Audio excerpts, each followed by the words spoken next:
Le damos el pase a Aníbal Quiroga, abogado constitucionalista. ¿Cómo están? Buenos días. Buenos ¿Qué tal, días. Aníbal? ¿Cómo estás? ¿Qué tal? Bien. Bueno, yo quería comenzar planteando ese tema, justamente el de este intento de reforma constitucional para que la sucesión constitucional, si es que Dina Boluarte tuviera que viajar por algún encargo diplomático de la presidencia, para que la presidencia fuese asumida por el presidente del Congreso. ¿Esta es una solución que existe en algún otro sistema político, sistema constitucional del mundo? Bueno, justamente usted lo ha dicho, ¿no, Raúl? Debería ser una reforma constitucional y lo que se planteó fue una reforma de la ley, Ese ¿no? es un primer problema, ¿verdad? Claro, lo que planteó el Ejecutivo, que en un principio el Congreso se estaba bancando, era que bastaría con modificar el reglamento del Congreso, que es una ley de la República, para habilitar al presidente del Congreso a reemplazar a la presidenta en caso de tenga que viajar al extranjero. Y lo que nosotros advertimos en un primer momento, a ojos vista, es que esto era irregular porque tenía que ser una reforma de la Constitución, porque la habilitación del presidente del Congreso para reemplazar a la presidenta en caso de viaje tendría que estar en la Constitución y no lo está, al contrario. La Constitución, hay un artículo 115 que habla de la incapacidad temporal que no aplica para este caso porque el presidente que viaja no está incapacitado, y en el 98 más bien dice que el cargo congresista es incompatible con cualquier otra función excepto la de ser ministro de Estado y la de ser embajador en misiones extraordinarias. Entonces no había cómo solucionar esto en 24 horas. Lo que ha dicho el primer ministro, autoinvocándose como también experto en derecho constitucional, es que los fines de la República y la coyuntura meritaban una situación así, pero eso lo dicen todos los que quieren cambiar la Constitución de manera irregular. Eso Claro. también lo dicen, por ejemplo, los que quieren plantear una asamblea constituyente sin que eso esté previsto en la Constitución, ¿no? Entonces el peligro era que se modificara la Constitución por medio de una ley, lo cual es irregular. Eso por una parte, pero por otra parte había otro peligro que han advertido algunos especialistas, no sé cuál es su posición frente a eso, que era que podía atentarse contra la separación de poderes si es que el presidente del Congreso era al mismo tiempo presidente de la República. Claro, evidentemente que sí, porque, digamos, presidente del Congreso es presidente del Congreso, el presidente de la República es presidente de la República. Es decir, es como si dijéramos que también va a reemplazar a la presidenta, el presidente del Tribunal Constitucional o la presidenta del Poder Judicial o cualquier presidente, cualquier órgano autónomo.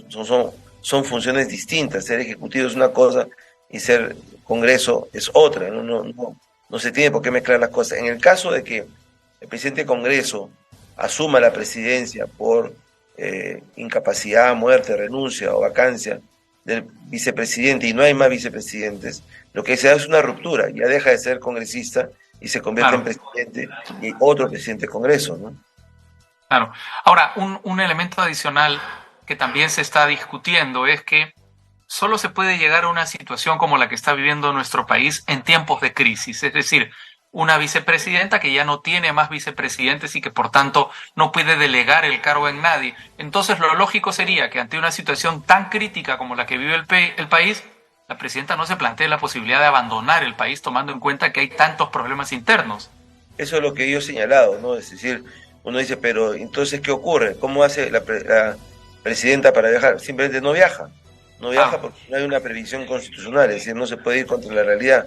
Lo que pasa es que sí hay un vacío en la Constitución, o sea, la Constitución dice, en caso de ausencia del presidente, lo suple el primer vicepresidente, y en caso de ausencia del primer vicepresidente, el segundo vicepresidente, pero nunca se planteó el supuesto de que hubiera un segundo vicepresidente en funciones y no hubiera vicepresidente, cosa que ya ocurrió con Vizcarra y con Sagasti. Simplemente no viaja y encargará la relación internacional a otro funcionario de la República, pero no hay que forzar la Constitución para eso, invocando fines supremos o diplomacia presidencial o lo que fuere, porque son los mismos argumentos que alguna gente sostiene para plantear una asamblea constituyente contra la Constitución. Hay que escuchar al pueblo, no hay que tenerle miedo al pueblo, hay fines supremos que ameritan el cambio de la Constitución por la vía inconstitucional. Entonces, es deslegitimar el proceso democrático. Usted señaló hace un rato un tema muy importante.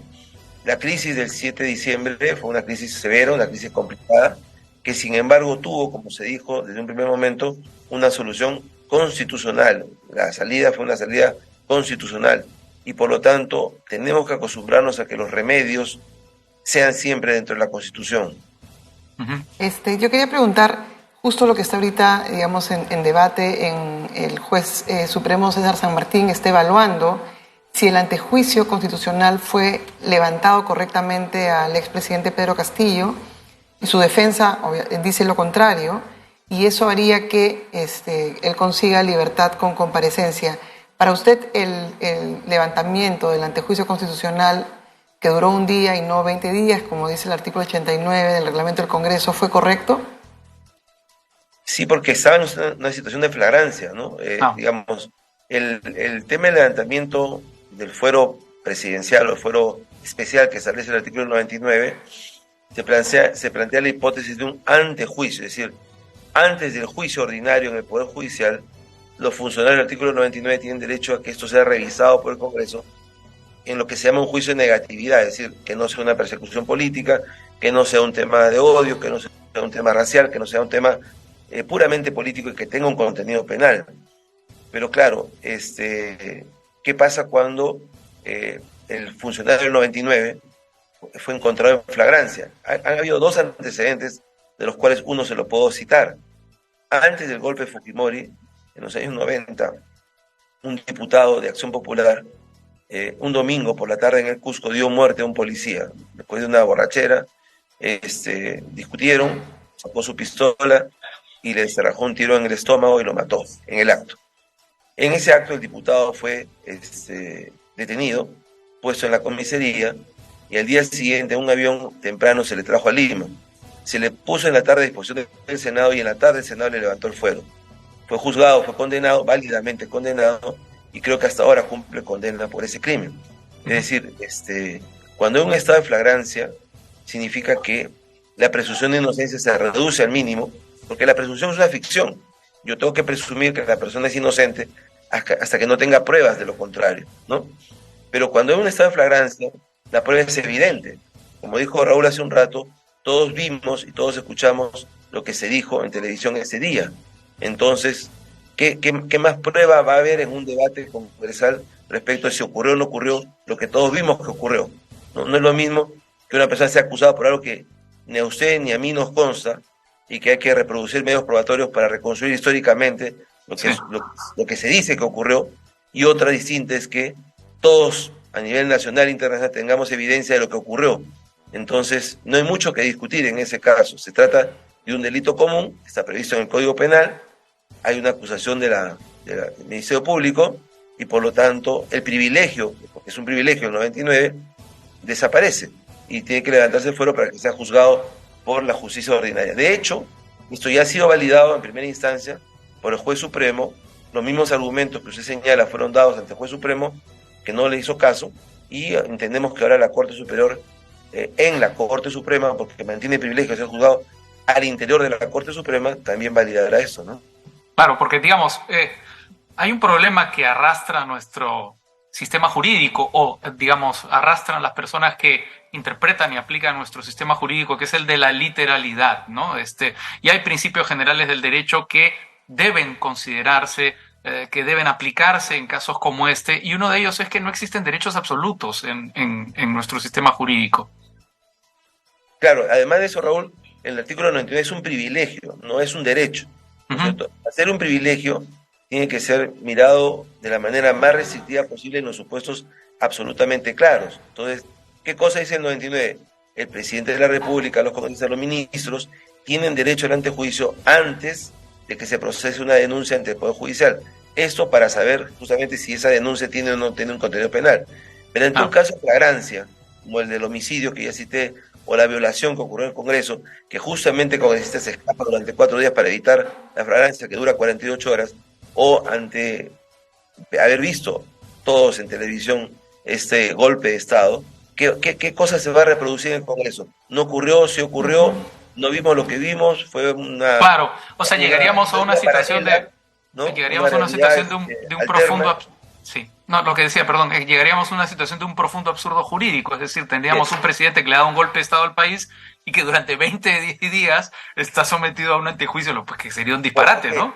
No, pero es un disparate doble, como usted bien dice, porque está sometido durante 20 días a un antejuicio para tratar de enervar una presunción, que es una ficción, frente a una realidad evidente. Claro. Y una de las cosas también que ha argumentado ayer el expresidente Castillo es que él no se levantó en armas, que él, digamos, que no perpetró el hecho, digamos, ¿no? Algo así. O sea, él dice que no tocó ningún arma, que no hizo, digamos, que no le pueden acusar de rebelión si es que no estuvo al frente de un ejército. ¿Cómo se le responde a ese argumento? Bueno, es bien fácil, ¿no? En primer lugar, el presidente de la República, lo que pasa es que el presidente Castillo ha demostrado durante su presidencia una gran ignorancia de muchas cosas y a veces una falta de capacidad para comprender la realidad. El presidente de la República, por ser presidente de la República, es comandante supremo de las Fuerzas Armadas y de la Policía Nacional y por lo tanto ejerce un mando. Y cuando el presidente como presidente dice, ordeno o disuelvo o decido la disolución del Congreso y la intervención del Poder Judicial, del Tribunal Constitucional, de la Junta de Justicia y de la Fiscalía de la Nación, está ordenando como comandante supremo que se ejecute eso. De hecho, hay testimonios que señalan que le ordenó al comandante general de la policía, a través del ministro del Interior, detener a la fiscal de la Nación. Eso en el derecho penal se explica como la tentativa o el delito frustrado, o como muchas cosas que van a rebajar la pena o van a atenuar la pena o lo que sea, pero no deja de ser un delito. Es decir, si yo tengo 1 kilo de cocaína y en un intento de hacer una transacción irregular, se me cae al río, se pierde la cocaína, eso no significa que no haya intentado traficar con cocaína. O si yo tengo un arma, ¿no es cierto?, y le disparo a una persona y el arma se atasca, eso no significa que no haya intentado darle muerte a la persona. O sea, se trata claramente de un delito frustrado, de una tentativa, pero eso también es punible, y con mayor razón cuando va contra la Constitución. Entonces, sería una cosa muy lamentable que nos acostumbremos a que un presidente dé un golpe de Estado y luego digamos, no, eso fue solo un mero discurso. Esas fueron unas palabritas que se dijeron así al aire, ¿no es cierto? Pero que no pasó nada en realidad, ¿no? Claro. No se movió ningún soldado, no se movió ningún policía, no se detuvo a nadie. Claro, no se detuvo a nadie porque nadie le hizo caso, pero la orden fue dada. Porque además ahí nos enfrentaríamos a un nuevo absurdo jurídico, es decir, solamente podría haber golpe de Estado, solo se podría investigar al presidente si el golpe de Estado es exitoso, es decir, si realmente salen las tropas a la calle, los tanques a la calle, pero ahí hay un problema, pues que si un golpe de Estado es exitoso, nadie va a juzgar a ese presidente.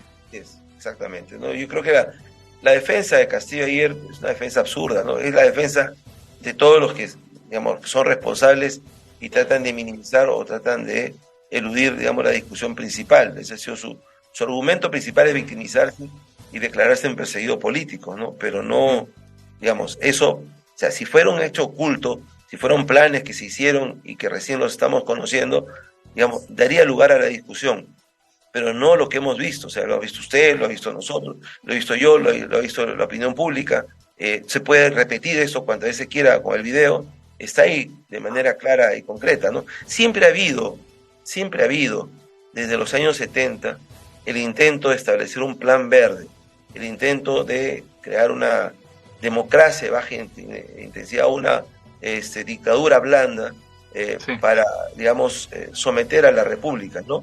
Esto, digamos, se hizo en parte con Velasco, luego se intentó hacer con Fujimori, o se hizo con Fujimori, y luego siempre queda latente, ¿no?, la posibilidad de que alguien concentre en sus manos todo el poder y deje al Congreso de lado e instituya su propia democracia, su propia concepción de la democracia.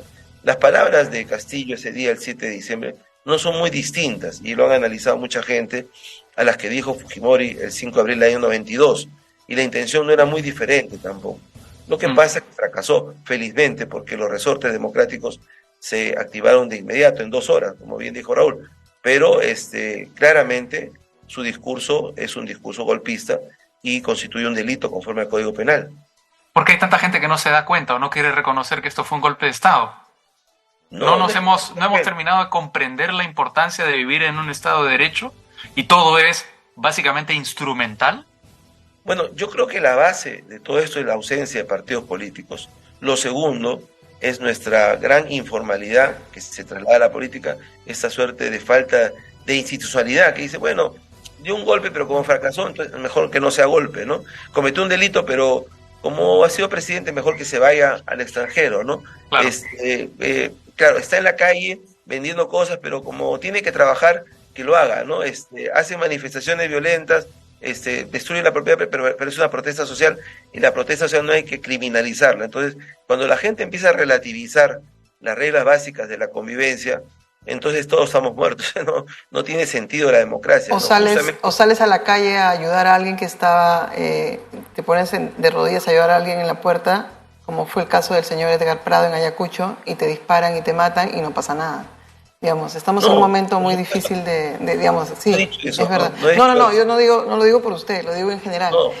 Justamente es un argumento a favor de lo que está diciendo. Exacto. Claro, evidentemente hay excesos que tienen que ser juzgados, todos los excesos tienen que ser juzgados, ¿no? Pero no, como usted bien dice, Paola, no se puede relativizar lo que es un crimen, una falta o un delito. Tenemos que acostumbrarnos a sancionar las cosas. La gran diferencia entre una sociedad que funciona y una sociedad que no funciona no es que existan delitos o que existan delincuentes o que no hayan hechos malos, ¿no? En toda sociedad los hay. La gran diferencia es que esos delitos no son impunes, no quedan impunes y son sancionados severamente. La gran diferencia entre lo que ocurre en una autopista en los Estados Unidos y lo que ocurre en la calle de Lima es que en la calle de Lima uno bota la basura a la calle por la ventana del auto y no pasa absolutamente nada. En Estados Unidos, botar eso son una multa de $250 y se la cobran. Entonces la gente no lo hace porque el derecho funciona y las reglas funcionan. Entonces cuando tengamos esa institucionalidad jurídica y democrática más acendrada, más internalizada, seremos menos complacientes con las irregularidades que ocurren a nuestro alrededor. De acuerdo. Bueno, muchísimas gracias por la entrevista. Feliz año y ojalá que aprendamos algo de esta dura lección que hemos vivido en esta última parte del año. Yo creo que sí, Paola. Yo creo que hay dos lecciones muy rápidas. La primera, el golpe ya no paga. Ya no hay golpe de Estado y la Fuerza Armada no puede ser involucrada en eso. Ellos han aprendido duramente después de los 2000 que los golpes de Estado no pagan y que todos después son juzgados severamente y algunos hasta ahora cumplen prisión por eso. Y lo segundo es que dentro de todo estamos manejándonos en cauces constitucionales. Por eso un grupo de académicos nos opusimos a que se diera una velada reforma constitucional para permitir la salida de la presidenta Boluarte por fines que pueden ser muy altruistas o muy interesantes, pero que no pueden perforar la Constitución de esa manera, porque si no mañana más tarde, con otro pretexto, con otro argumento, se va a hacer lo mismo, y tenemos que acostumbrarnos a esta rigidez constitucional que finalmente es seguridad de paz y de convivencia para todos. Feliz año para ustedes también. Gracias. Un gran saludo. Gracias, Raúl.